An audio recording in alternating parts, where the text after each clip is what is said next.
to Books Are Good Medicine, a podcast sponsored by the Shakopee Mdewakanton Sioux community, featuring books and other Native American-focused teaching resources. I'm your host, Odia Wood-Krueger.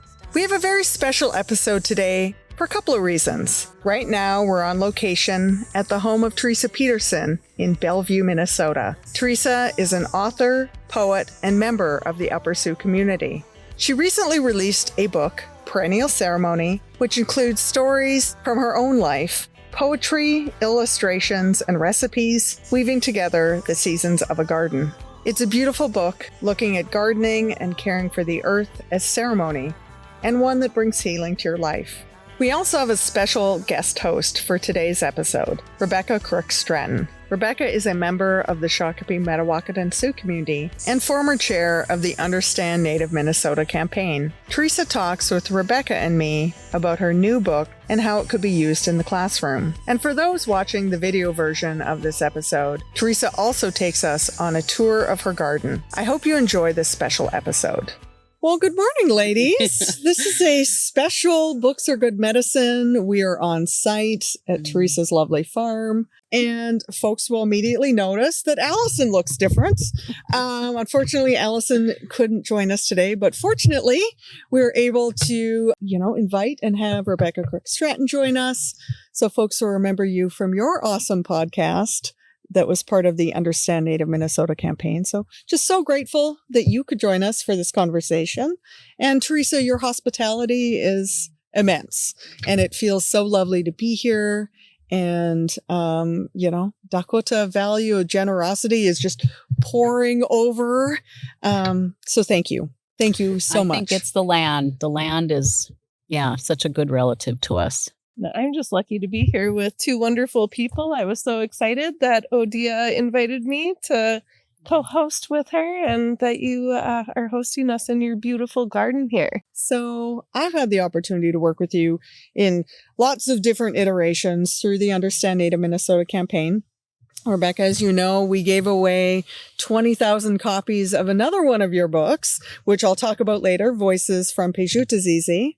But you have a relatively brand new book called Perennial Ceremony, came out in late June. I was wondering if you could tell us about that book, but also introduce listeners to a little bit about you and your process for this book. Well, I'm Sistan Wapton, Dakota. I'm from the place where they dig the yellow medicine, Pejutazizi Kapi. And my grandparents were Genevieve and Walter Labatt. My mother is Joyce. My dad was Robert. And Jay and I, our family here, was so fortunate to be able to move to this land. It has a lot of significance to our Dakota people. I was telling you, just below the hill, there's a creek, Boiling Springs Creek. There's some historical significance there. We feel like we're really meant to be here. So the book, Perennial Ceremony, it really just chronicles how we live every day throughout the seasons, every year, and how we're in relationship to the land, how much the land takes care of us, and hopefully we're trying to do our part to take care of the land in a reciprocal and good way.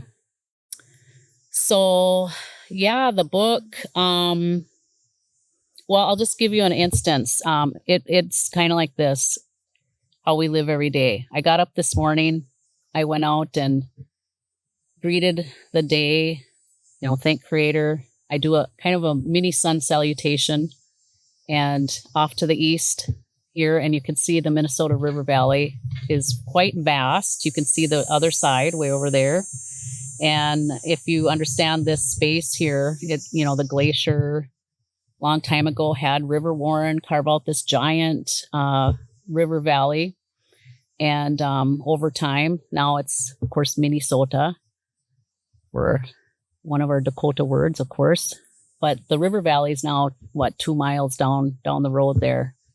But this morning I got up, when I did that, it was such a beautiful, beautiful morning. We're in this kind of different space where it's like little bit of summer, a little bit of fall. So it's feels kind of like a fall morning. And the sun was coming up, and then there was this mist rising up out of the river valley. So it was just absolutely gorgeous. So yeah, just start your day that way.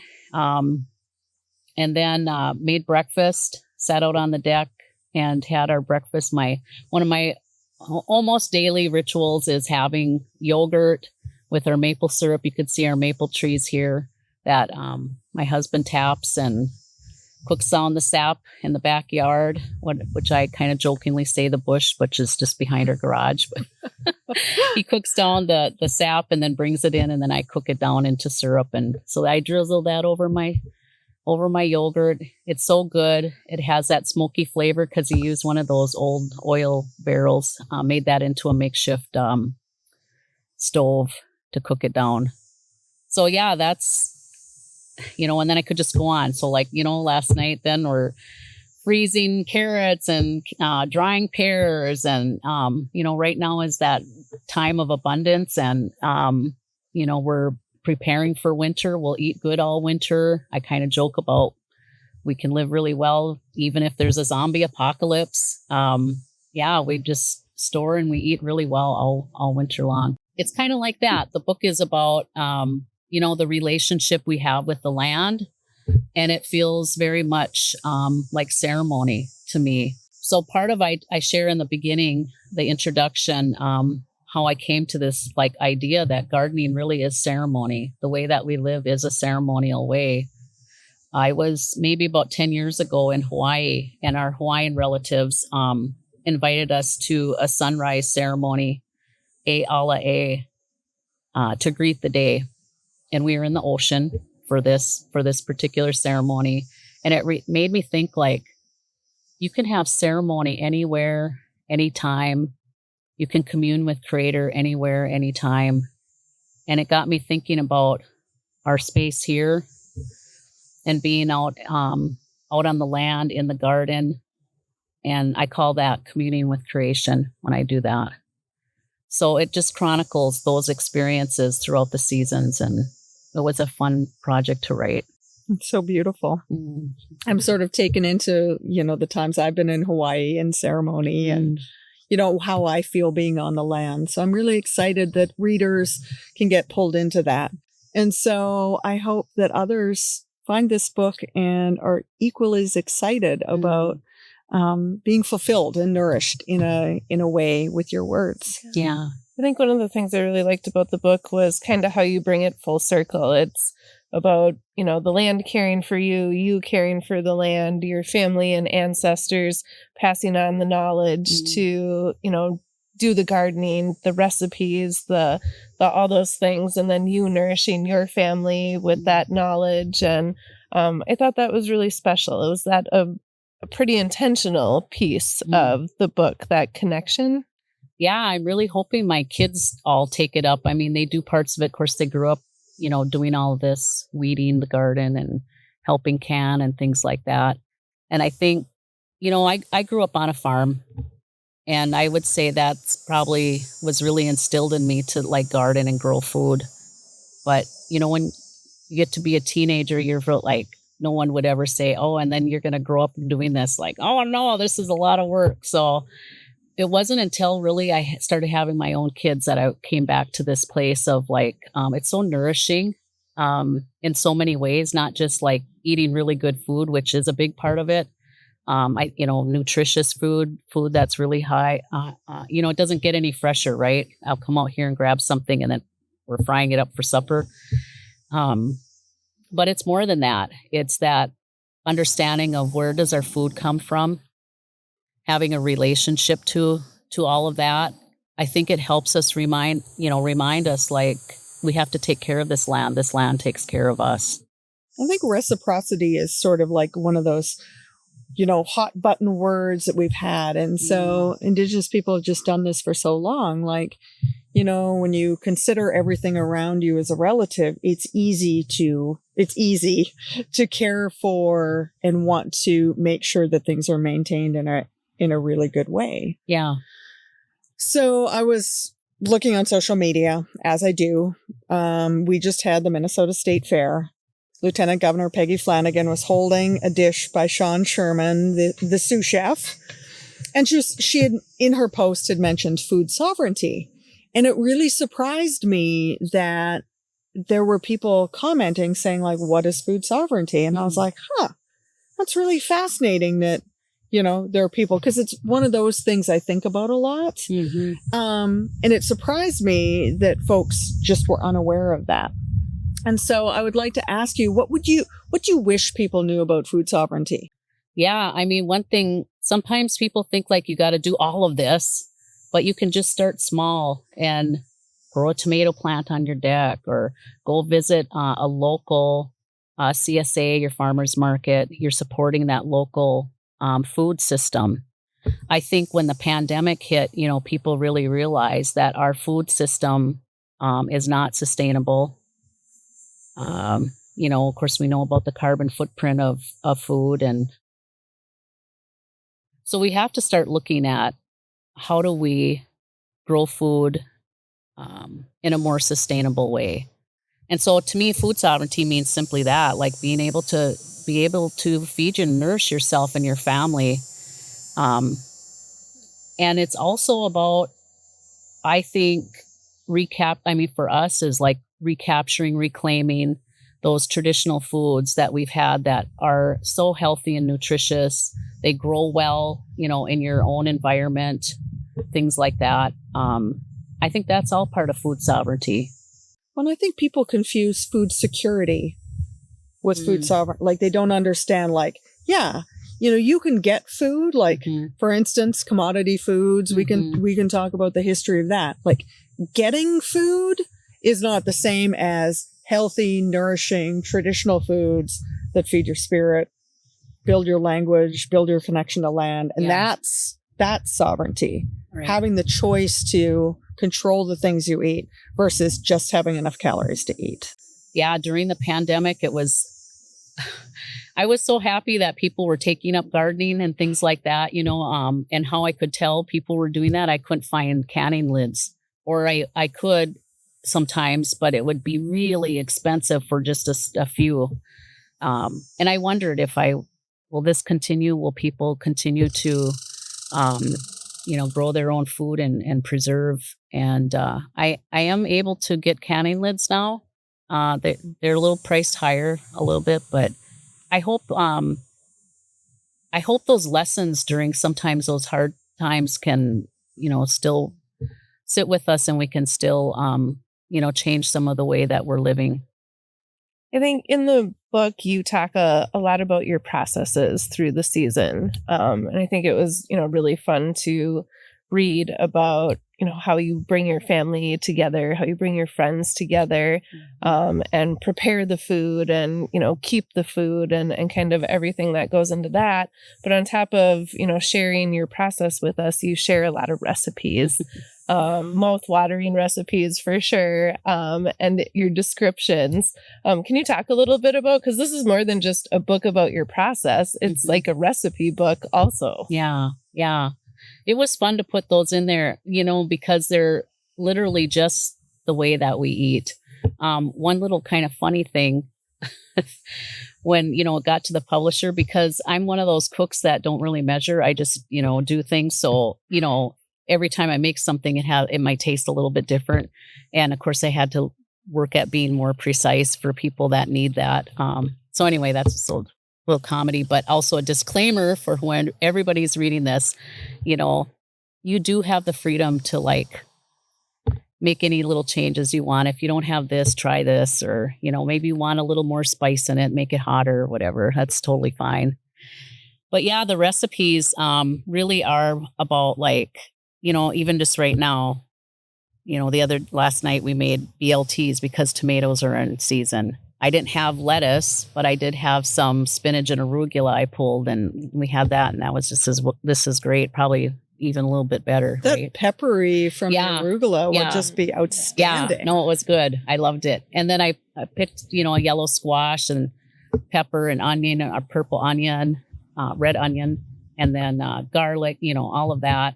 And I tried growing okra this year. And so chopped that on there and made that. But that's kind of the type of recipes that are in there. They're easy ingredients. They're things you can just walk out to your garden and grab.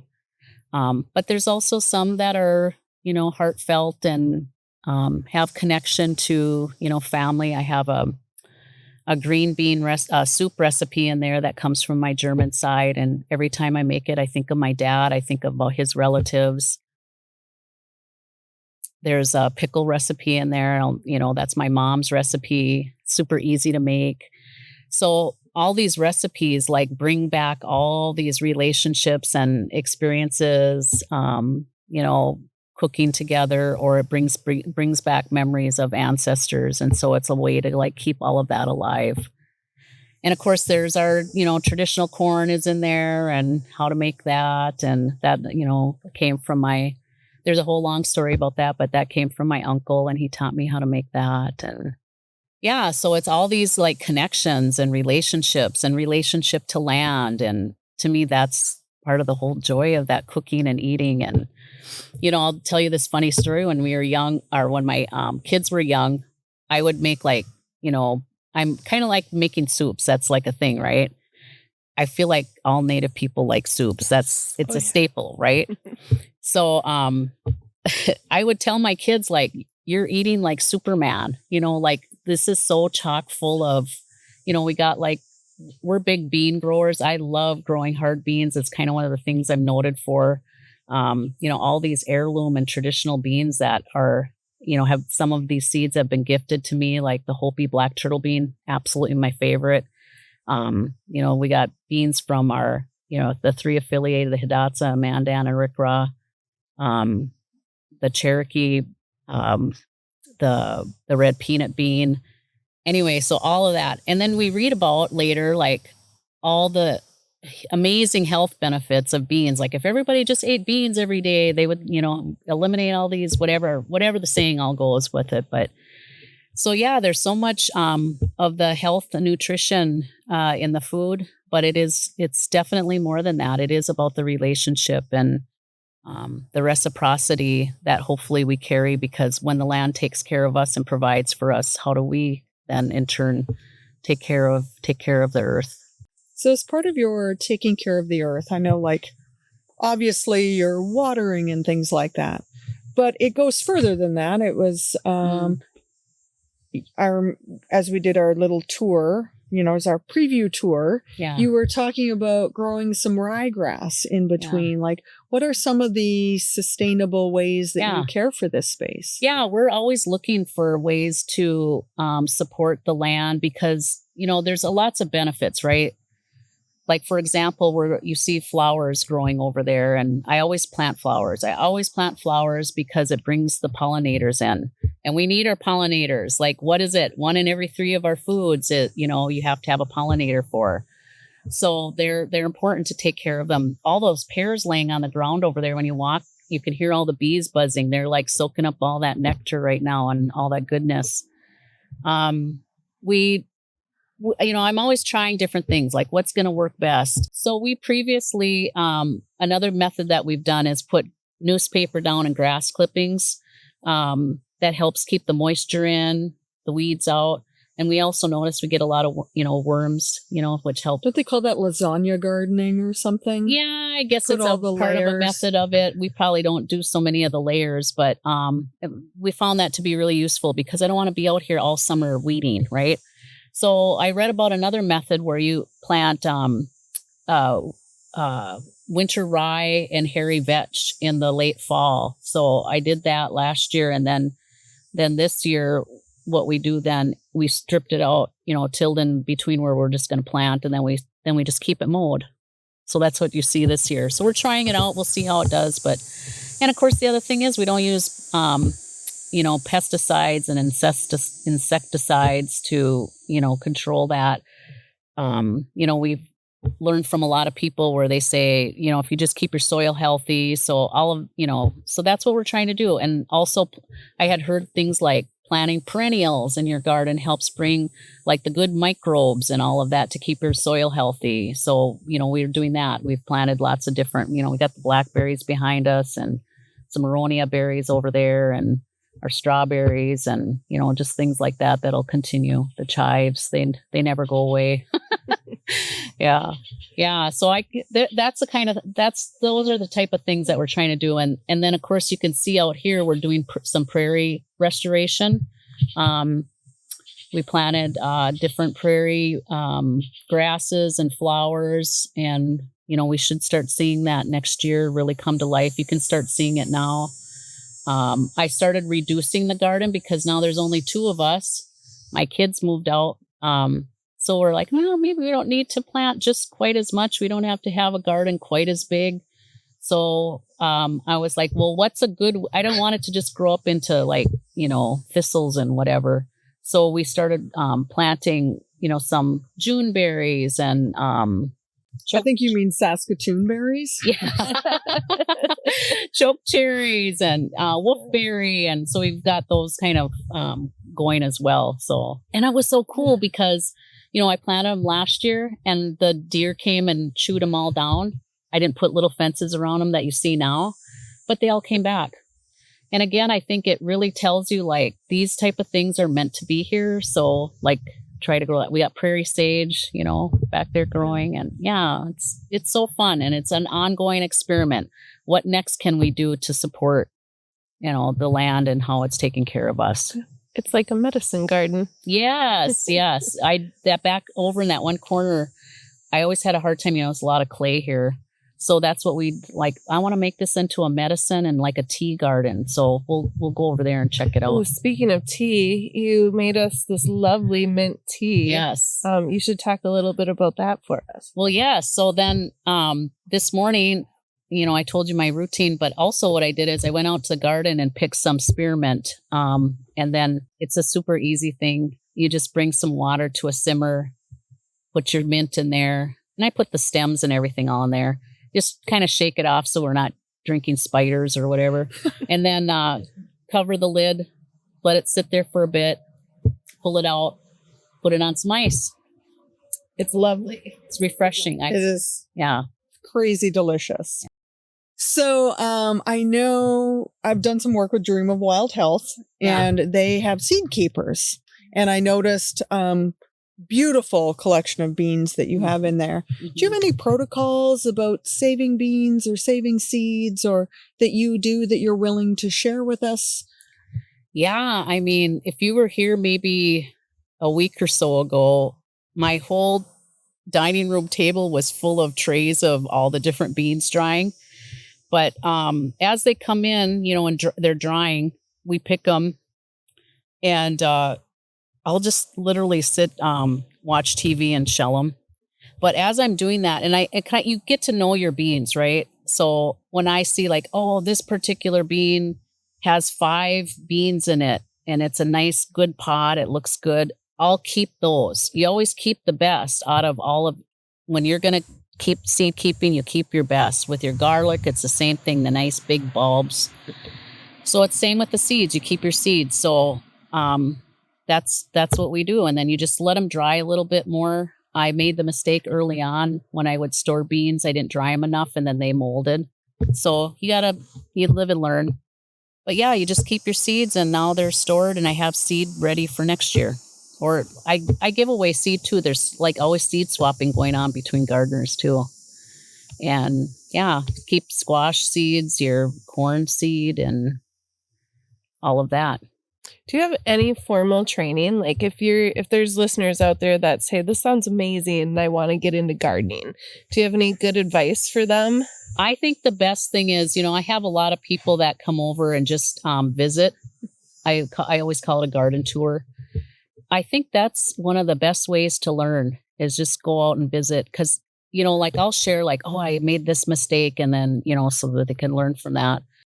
I don't know. You just learn, you visit with other gardeners and then you just pick up things.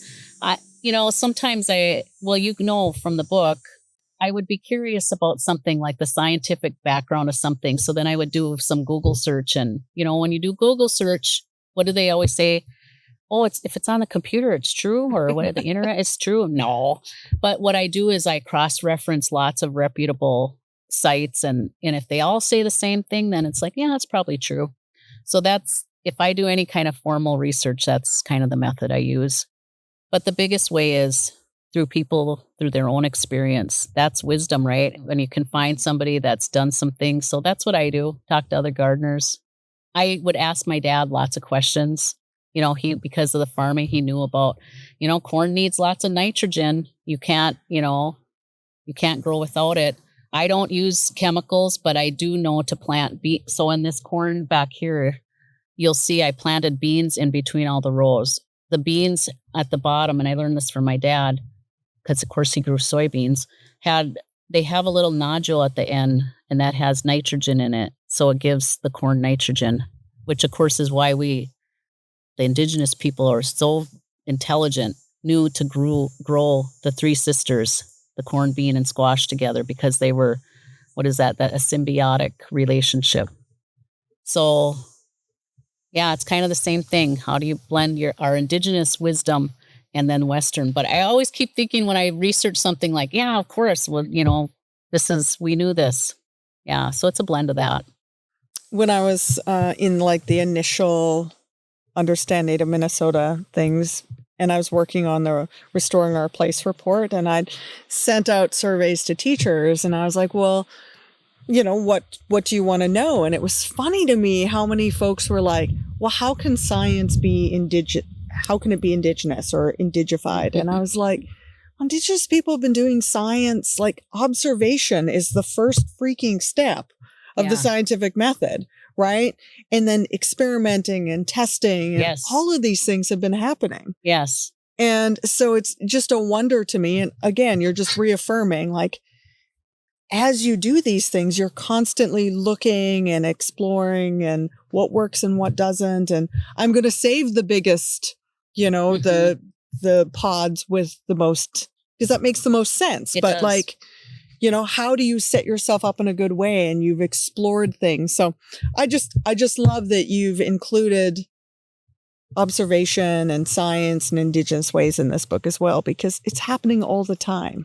I really feel like that's one of the messages I would want people to get to, is just like, nature has so much to teach us. The land and the plants and animal relatives, they have so much, and the seasons. And, if you just pay attention, people are on their things all the time, their devices. And so they're distracted, so they don't notice, like how I noticed the mist this morning coming up, that's you can feel, of course, the temperature, but to me, that's part of that shift, the temperature shifts is bringing that up. But just the quiet observation, just spending time being quiet, I think is one of the biggest. It's not just like you can learn a lot, but it also kind of stills your anxiety or your mental health, contributes to a good mental health, emotional health, and of course, spiritual health, I feel. One of the things that I particularly appreciate is you are such a wonderful storyteller. And so like when you talk about that mist, I can see that, right? Like I know that. And I know that we're running short of time, but I really want folks to also know about your other books. And through Understand Native Minnesota, we had the opportunity to gift 20,000 copies of Voices from Pijutazizi. And this one is just full of your family stories, including stories with Super, your uncle, the Indian corn grower extraordinaire. Yes. Could you tell us a little bit about Voices, how that came to be, and sort of what this book means to you? Yeah. I didn't grow up hearing our stories, and I really felt like I was missing something. And I won't go into the whole story because it's in the book. But what I found when I was reading those stories about our ancestors, all the things that they lived through, the resiliency of them, especially my great-great-grandmother's story, when you read it, it's like, poof, I'm meant to be here. I'm supposed to be here. So it really gave me a sense of belonging.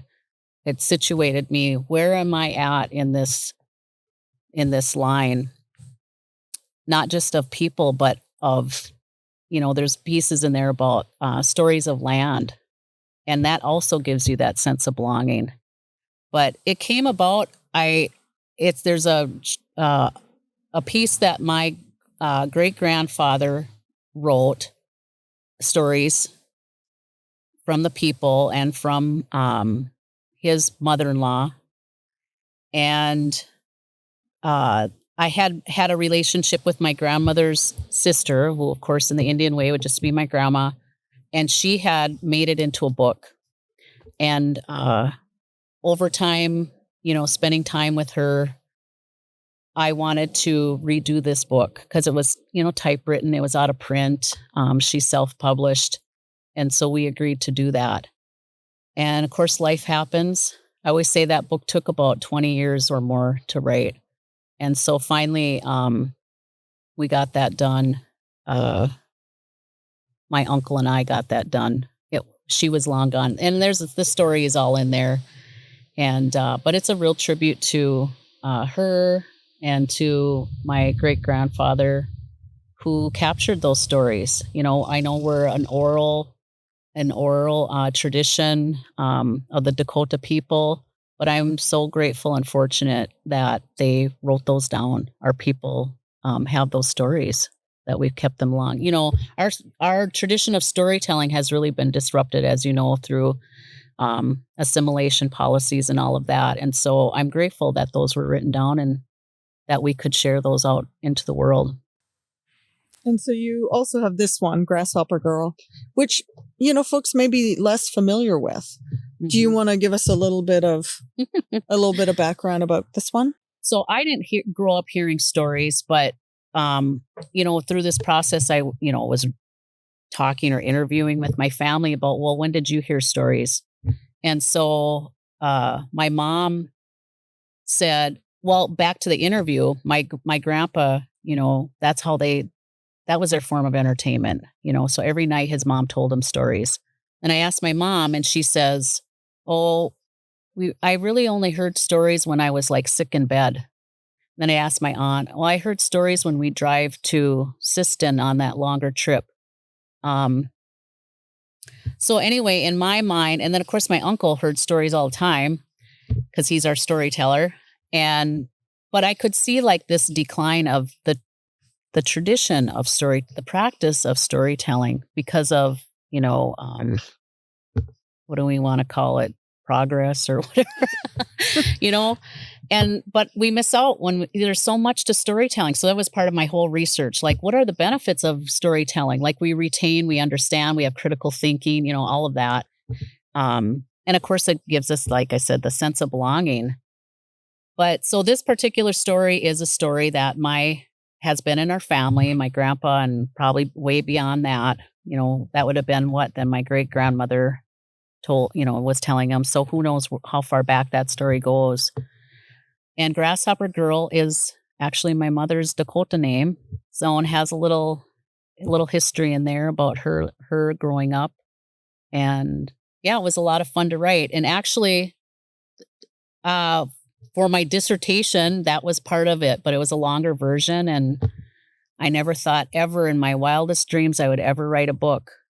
But my friend, your colleagues help you with your writing and stuff. And they said, this could be a children's book. And I just kind of kept that in the back of my head. And then, of course, we know the Peacock story of their publishing company. And they put a call out and when they started, and I sent my story in and they accepted it. So I was super grateful. And yeah, and here we are. I would have never, for a girl who didn't even like reading. I do love it now, though. Well, yeah. I'm so glad you've become a writer because I really enjoy reading your stories. They're really wonderful. Maya. So I'm eager to get into the garden and hear some more stories about some of the things you've grown. Yeah. So I think this is it for this part of it. So I'm just so grateful that you had the time to sit down with us and let us drill you with some questions. Well, let's go to the garden. It'll be fun. Awesome. Thank you so much. All right.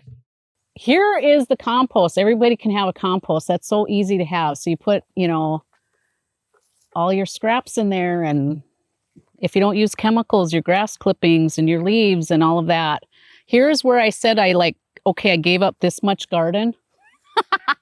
I gave up this much garden and we planted these perennial traditional, the prairie plants that are supposed to be here. Of course, you got to have pollinator food. Here's our flowers. I love zinnias. I love cutting them, having them round. Here's one row of the Hopi black turtle beans. It's my favorite bean, and you'll see that repeated throughout. We had beans here. They're gone. We had beans. Oh, we had onions and onions. Yeah, different onions here and greens. And then we still have some Italian parsley that I'll pick another batch. And then I dry them. So I have my own herbs. How cool is that, right? And so let's go in here. Is that okay? You guys ready to come in here? So those are our raspberries. Those are done. We had an abundant crop. We had so much water this year. It was so great. It rained. We didn't bring out our hose maybe once this year. So that was a blessing. Water was blessing. And then our strawberry strawberry patch was along there before. And I was, I'm getting older. So I decided I didn't want to, I had to put it into a raised bed. So I just transplanted a few and look at, they're spreading out. I'll have strawberries next year. It'll be beautiful. And then we actually planted potatoes in there. I had my leeks in here. And then these are those flowers. They grow everywhere. And then I have some, greens, and I let them go to seed because they'll just come back next year. And so here we go. So this is just some random, I usually had some herbs and stuff in here. I had too many tomato plants that I seeded. So I just stuck a few in here, and they now have really just taken off. These are some somebody gave me some Hawaiian pepper seeds, and we'll see how they'll do. I don't know if we'll have the climate for it. It's just an experiment. Yep. And then chives, forever chives. You can't kill chives. Anybody can grow chives. But hey, you guys want to pick some blackberries now? So these are the thorny.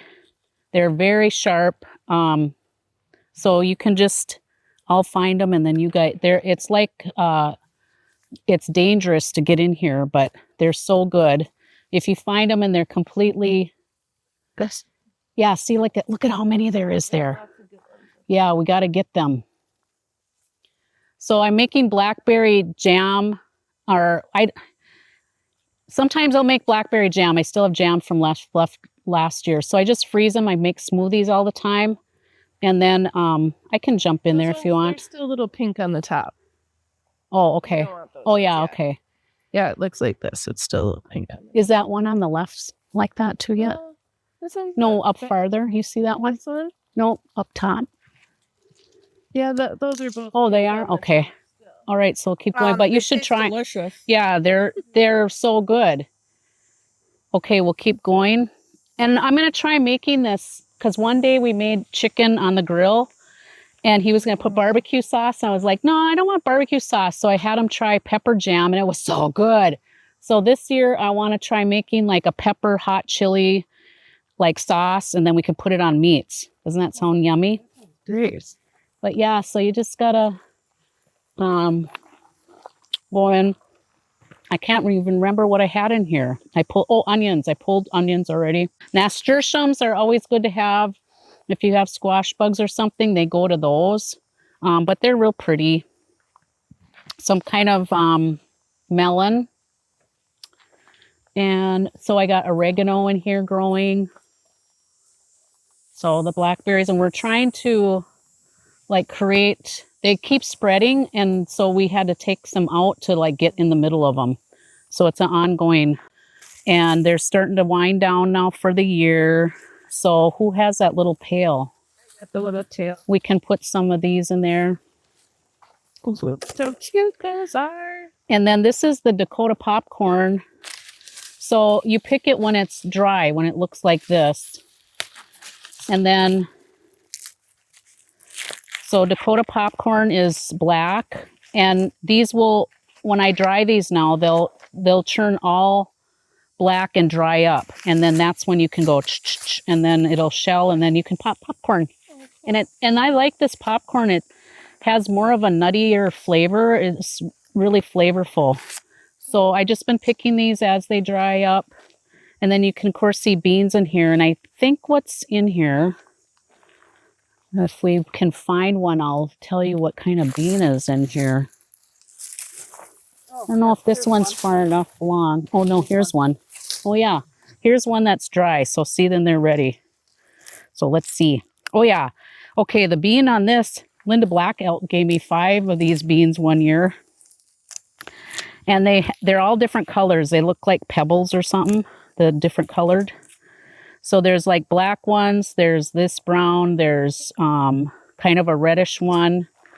They're all different colors. This particular pot has this brown. Anyway, when I remember getting them, I was like, they look like kind of like wood ticks. So anyway, I didn't plant them for a while because I was like, man, I got all these other beans going. And, but so then one year I planted them. I mean, literally she gave me like this many seeds and they produce like crazy and they're really abundant, really good bean. And she said they came from the Carolinas. She thought they're called Contender. I haven't been able to research it any further. But what I like about this bean, when you cook them in soup, they don't get all mushy. They stay their form. So they're really nice. And so, yeah, I'll just keep picking out of there. Did you buy? Again, just some flowers and some other beans that are done. This is that patty pan. So you can see some coming. I already picked a nice big one the other day. This is a different bean. Let me try to get one so we can see. Oh yeah, this is Good Mother Stallard bean. I like using this bean for cooking. Aren't they pretty? And this has 4 good beans, so I could technically maybe keep these for seed. If there's 5, that's really a plus. But if there would be like 1, 2, or 3, I probably wouldn't keep the seed. You see? So these I like. Jay likes it when I make baked beans with like bacon and peppers and cook them. They're cooked that twice. Amazing maple syrup. Yes, I've done that before. Onions, yeah. So that's one of his favorites. But May I take out do I have something in my hair? just a little bit of bean? Oh yeah. Well, I don't normally look like this when I come to the garden. I usually have my hair pinned up and in grubs. Well, you can see here we got some jalapenos, and you can see I have it fenced in because the rabbits were eating them, but you can see they're all pretty green yet. There's one here that's starting to turn. I'll pick it, but typically you pick your green your jalapenos when they start having all these little lines on them. That means they're getting spicier. So jalapenos. And then you can see the ground cherries here. If anybody wants to pick some of those to eat, they're yummy. Nice little snack while you're in the garden. There's my pitiful rendition of cucumbers this year. I did get some good ones. Made us small things of pickles, but my dad was a cucumber grower. So I have cucumbers growing at his old garden plot. And then of course you can smell the sage, and it does so good here. I mean, it's all filled in and there's even more because it's meant to be here. Marigolds are good, supposedly deterrents for like different types of bugs and for deer and rabbits and stuff. And I'll come in here now and I'll harvest all these like this because then I'll keep all these because look, you guys might want to take some because look how many seeds are in here. Oh, wow. So you can just dry them. And these are all from seed I kept. One year I gathered a whole bunch and then it lasts for years and years and years. So anyway, marigolds are always good to have in your garden. I had some more carrots, some greens here that I just let go to seed because they'll come back. I got some more beans here. We'll take a look at that. We got to go look at the tomatoes. Sure. But let's see what bean this is. I've been picking these. It's a different one. So let's open it up. It's like Christmas. It is. It's so fun. This one that wasn't quite dry, so it's hard to open. Oh, this is the same one. I thought this was a different one. Let me just see here. Yeah, it is the same one. Look, they're so pretty. But see, there's only 2 in there, so I wouldn't keep this for seed. I'll just eat them. You can see I pulled carrots here. This is the tea and medicine garden that I'm creating. and had some. So you see the mint, we picked that. Should we go over there and look at it? Do you want to look at it? Okay, let's find our way in there. Oh, here's my June berries. But look at, they keep eating them. Yeah. That's why you got fences around them now. So, of course, some sage. And then, yeah, we got stuff in here that you got to watch. This is the lead plant. This is wild licorice. Or no, let's see, which one? Here, let's try this. What do they call it? You want to put that in your mouth? Try it. It's anise. Yeah, it tastes like black licorice. Yes. It's like hyssop. Yes. Isn't that nummy? So I've picked some to dry and then make tea. Yeah. Lemon balm right there. I dried that and we make tea with that. There's a wild rose. There's, oh, this is kind of fun to smell.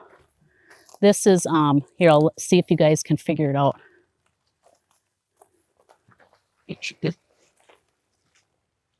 It's lemon thyme. Yeah. So good on fish and chicken and vegetables. So again, you can dry it. It'll keep coming back every year. I got my grass, my Indian grass growing. I got wild strawberries. So I'm excited to see if those come in. And this is the mint that we ate in our tea. So, you know, you can, if anybody needs a freshen their breath. Breath mint. Yeah. Always. And so I have, you know, it's like it'll take over, right? So you got to be mindful that apple mint was taking over. That's the taller one. Look at the bee right there. You see how happy they are? I just picked those little bit of grapes. Somebody gave me that plant and I just stuck it in here and the grapes are so good. You can see he's got his little pollen. Oh, and there's one there too, a second one. He has his little pollen jodhpurs on. Yeah. And then of course this is yarrow. What is this? I feel like I want to say it's called blue. Oh, it starts with an L. I can't remember. You know that? But it started out as a smaller one and now look how it's spreading. So I got to keep an eye on it or it'll take over. I want to say larkspur, but I don't know if that's right. No. Yes, figure it out. It's, yeah, what this is asparagus. Oh, it's asparagus. It's when it grows into, you know, it's a perennial. Okay. Mm-hmm. Yep. So yeah. You just chop it back? No, you leave it. That's it. It'll have these little balls on it, and that's their winter food. Okay. Yeah, we don't see any yet, but they will. They'll get them yet before winter. They'll get little balls on them. But yeah, that's sage. What? Blue sage. Blue sage. Yeah. Yeah, I think I know what is that. The salvia. Mm-hmm. Okay, and here's these. Here's here. Yeah. Those are, you know, I had peas on this side and I had a good pea crop. Here's our okra. When you cut it open, it's kind of, I don't know, kind of slimy or something, a little bit weird, but it's good. Tastes good. But asparagus, I planted, me and my dad love asparagus. So yeah. And it was an abundant crop, but you know, that's one of the first crops that come in. So, and then this is what it looks like when it goes, you know, dormant for the year. But yeah, we better come in here and look at the tomatoes though. This was another row of, what do you call it? The black turtle bean. Are they your favorites? Yes, they are my favorite because, so I've grown Mandan black beans and then the black turtle beans, and I like them both. But what I really like about the Hopi black turtle bean is it cooks up faster. So, you know, you got to soak your beans overnight and then, yep. Yeah, if there's a cucumber there, you could just pick it. Well, they're really tiny. Yeah.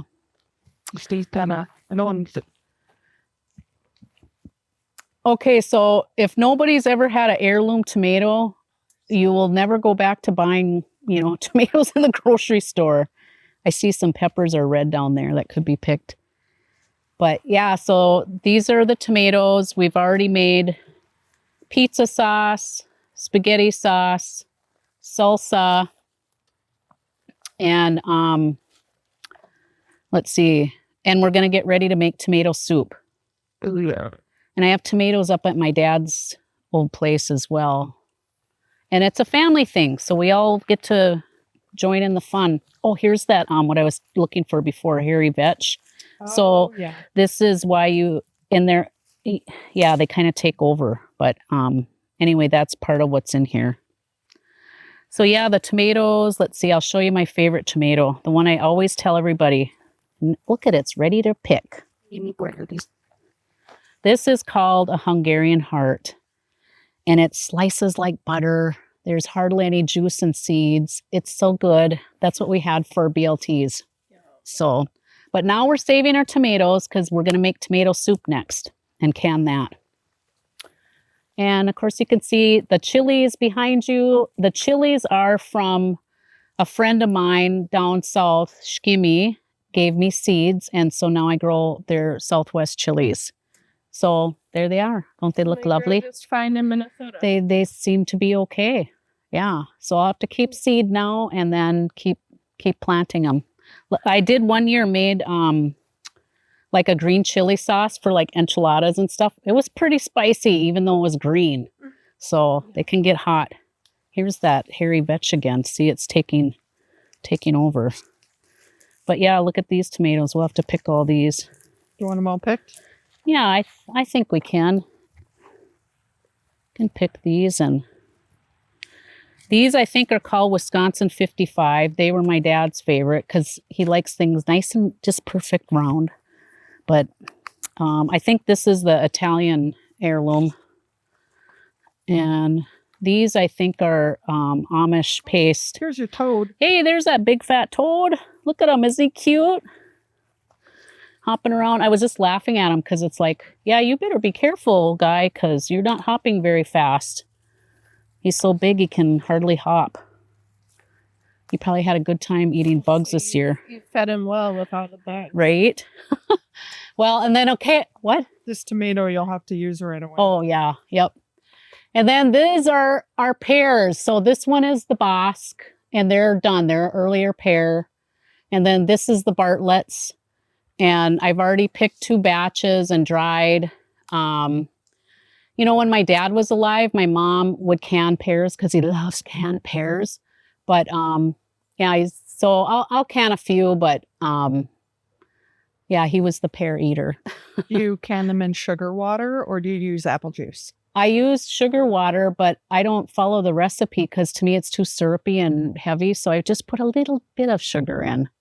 And of course, the lemon juice. Did her canning with apple juice. Oh, that's a good idea. Cherries, pears. Sure. Yeah. Yep. So we should try to get a pear because you guys should try one. We should try one because you won't believe how good they are. If we can reach one. Yeah, if you can reach one.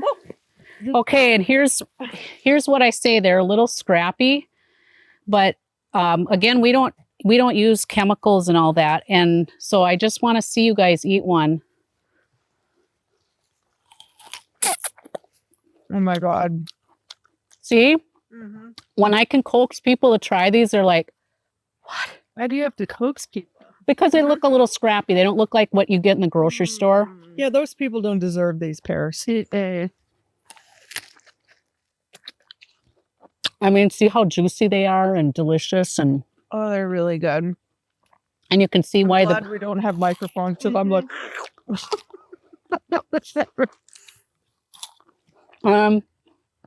again, you know, he'll use like neem oil or something like that, or an organic something.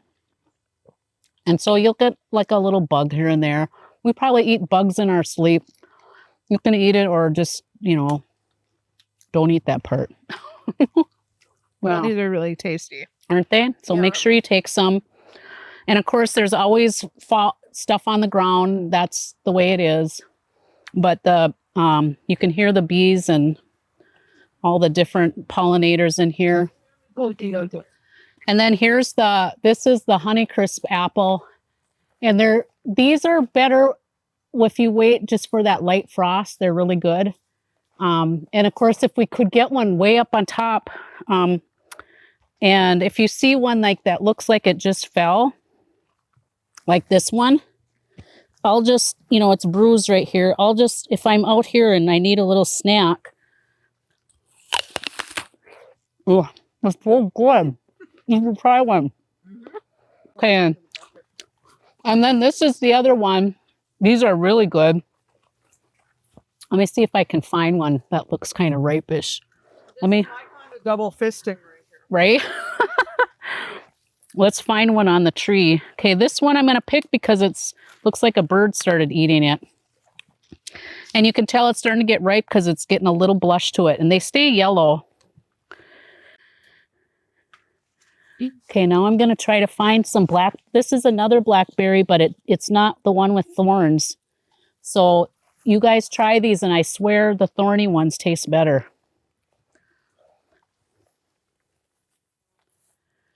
You be the judge. Those are like harder. Yeah, they're not as sweet. Mm-mm. Oh, They're definitely tartar. but it was ripe. So, yeah, you're The ones are worth the pain. Mhm. Yeah. Yes. So, and you can see it spread. I think somebody gave me like 2 plants, and then it's all down below too. They somehow put you could see how they spread. They go on top, they get something down, and then, so they did that over there. They went down the hill. And then, of course, there's the whole foraging, and there's gooseberries over there, and there's wild grape, and there's wild plum over here. And so, yeah, it just goes on and on. Wow, this branch looks pretty heavy. Beautiful. Yeah. So that's your garden tour. All right. Thank you. Thank you for joining us for this episode of Books Are Good Medicine. Subscribe to our channel on Apple Podcasts or Spotify. You can also visit our website, booksaregoodmedicine.com, to find episodes and resources or to send us a comment. This podcast is sponsored by the Shakopee Madawakanton Sioux community and produced by Goff Public. Our theme song is Stomp Dance by Blue Dog. The opinions expressed on the Books Are Good Medicine podcast by its co-hosts and guests are their own in their personal capacities and do not necessarily reflect the views of any organization with whom they are affiliated or with the podcast's sponsor.